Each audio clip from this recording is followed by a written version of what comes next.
Le match, il a des caractéristiques un peu plus différentes, c'est-à-dire que on s'attache moins à ce qu'est l'adversaire, mais on regarde plus à ce qui va être aligné de notre côté et à la performance de nos joueurs. Voilà, c'est comme ça que je prends le match de demain. Et j'espère et j'en suis certain qu'il y aura une opposition de qualité en face de nous.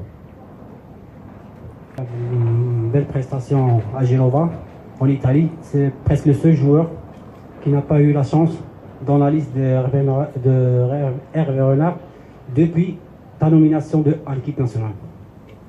On peut savoir pourquoi. Merci.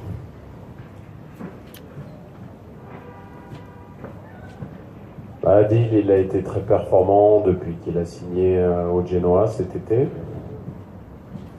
Je l'ai suivi, je l'ai appelé pour le féliciter de revenir à ce niveau parce que ça fait bien longtemps, ça faisait plus de 2 ans avec son contrat avec Benfica qu'il était sans compétition.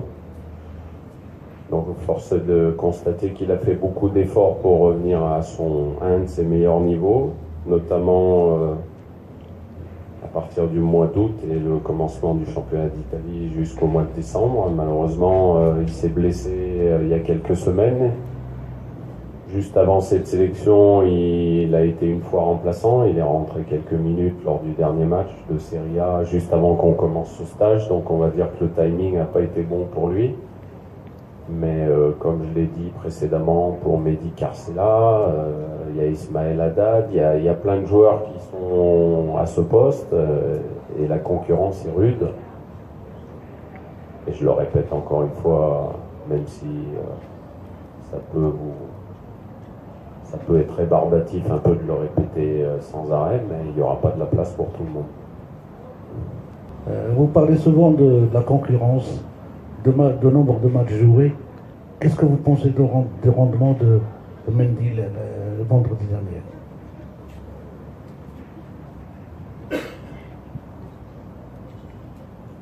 Merci pour vos félicitations, merci pour votre question,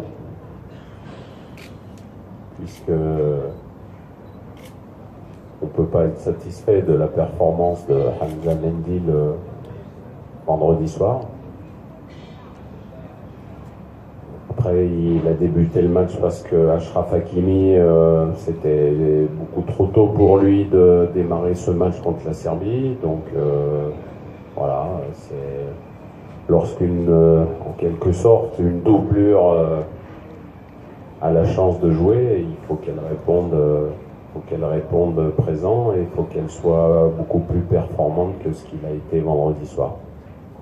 Après, donc pour l'instant, je ne vais pas me prononcer sur ce que vous venez de me dire parce que je ne suis pas sûr que ce soit réellement les adversaires contre lesquels on va jouer. Peut-être un des deux, mais pas les deux.